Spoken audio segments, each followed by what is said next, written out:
Hello everyone, welcome back to my channel. Hope you are doing good. இன்னைக்கு பார்க்க போகிற recipe is donut. சொல்லுங்கள், யாருக்கு donut பிடிக்காதுங்க? Everyone loves donut. சின்னவங்கலேருந்து பெரியவங்களுக்கு. எனக்கு donut ரொம்ப பிடிக்கும். ஆனால் donut பண்ணுறதுன்றது ரொம்ப ஒரு டீடியஸான procedure. It's time consuming task.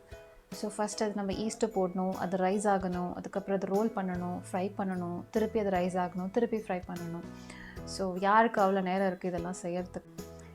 So இன்றைக்கி பார்க்க போகிற ரெசிபியில் எப்படி ஈஸியாக ஹோம்மேட் டானட்ஸ் பண்ண போகிறோன்றது தான்.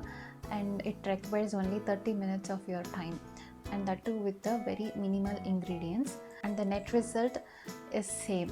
It is very soft, it has a doughy center, crisp exterior and a sticky sugar glazed.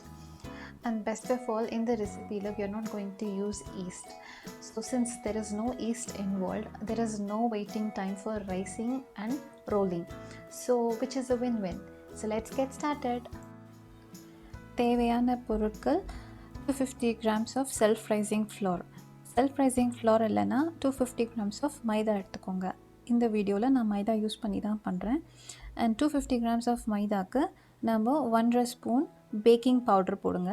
If you have baking soda, 1/2 spoon baking soda should do. அதுக்கப்புறம் 190 grams of yoghurt போடணும். யோகர்ட் இல்லைன்னா நீங்கள் milk substitute பண்ணிக்கலாம்.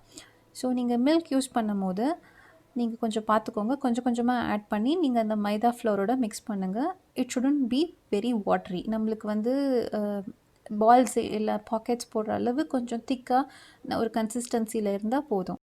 And நீங்கள் இந்த மாவு பிசையும் போது make sure இதை வந்து ரொம்ப தண்ணியாக இருக்குது, அதனால் வந்து நான் இன்னும் எக்ஸ்ட்ரா மாவு போட்டு பிசையணும் அப்படின்ற அவசியம் இல்லை. அது ஸ்டிக்கியாக இருக்கணும். That is the consistency which is required for this. So இப்போ நீங்கள் வந்து இதை வந்து நீங்கள் கட் பண்ணி விட வேண்டியது தான். பைப்பிங் பேக்கில் போட்டுக்கோங்க. பைப்பிங் பேக் இல்லைன்னா பிளாஸ்டிக் கவர் யூஸ் பண்ணிக்கோங்க. எட்ஜஸ் கட் பண்ணிக்கோங்க. எவ்வளோ பெருசு உங்களுக்கு வேணுன்றது உங்களோட ஆப்ஷன். ஸோ என்ன ஷேப் வேணுன்றதும் உங்களோட சாய்ஸ். அதுக்கேற்ற மாதிரி நீங்கள் கட் பண்ணி போடுங்க. வந்து பாத்திரத்தில் எண்ணெய் ஊற்றிக்கோங்க. மீடியம் ஹீட்டில் தான் இதை நம்ம குக் பண்ண போகிறோம். ஏன்னா வந்து நம்ம பால்ஸாக போட்டுட்டோன்னா அது சென்டர் வரைக்கும் நம்மளுக்கு குக் ஆகணும். நார்மலாக நம்ம குலாப் ஜாமுன் எப்படி செய்வோம் அதே மாதிரி தான் இதையும் நம்ம வந்து வறுத்து எடுக்க போகிறோம். இது நீங்கள் ஒரு மிதமான சூட்டில் எண்ணெயில் பொரிச்சு எடுக்க வேண்டியது தான். கொஞ்சம் கோல்டன் ப்ரௌன் வந்துட்டோன்னா நீங்கள் வந்து இதை எடுத்துட வேண்டியது தான். அவ்வளோதான் இது. ஸோ இப்போ வந்து எப்படி 3 டைப்ஸ் ஆஃப் டாப்பிங் பண்ண போகிறோம் அப்படின்றத பார்க்கலாம். சுகர் எடுத்துக்கோங்க. அது வந்து ஃபுல்லாக பவுடராக இருக்கணுன்றது அவசியம் கிடையாது. ஸோ நான் இந்த சுகரை வந்து ரோலிங் பின்னில் ஒரு 2 தடவை ரோல் பண்ணேன். ஸோ கொஞ்சம் பவுடரியாக இருக்கும், சிலது வந்து அப்படியே அதே சைஸில் தான் இருக்கும். ஸோ இதை வந்து நம்மளுக்கு தேவையான டானட் பாக்கெட்ஸை போட்டுட்டு நீங்கள் இதை வந்து கோட் பண்ண வேண்டியது தான். செகண்ட் டாப்பிங் எப்படின்னா, எக்ஸ்ட்ரா சுகர்ஸ் இருக்குது இல்லைங்களா, அந்த ஃபஸ்ட்டு டாப்பிங்கில் அதிலே வந்து 1 டேபிள் ஸ்பூன் ஆஃப் பட்டர் நீங்கள் ஆட் பண்ணிக்கோங்க. அண்ட் தென் நீங்கள் வந்து அதில் மில்க் ஊற்றிக்கோங்க. மில்க் இல்லாதவங்க கண்டென்ஸ்டு மில்க் ஊற்றிக்கலாம். அப்படி இல்லைன்றவங்க வந்து ஐசிங் சுகர் கூட போட்டுக்கலாம். ஸோ இதெல்லாமே போட்டு நீங்கள் மிக்ஸ் பண்ணிக்கோங்க. மிக்ஸ் பண்ணிவிட்டு நம்மளோட டோனட் பால்ஸ் இல்லை பாக்கெட்ஸ் அதை வந்து அதில் டிப் பண்ணி நீங்கள் அதை ட்ரை பண்ணணும்.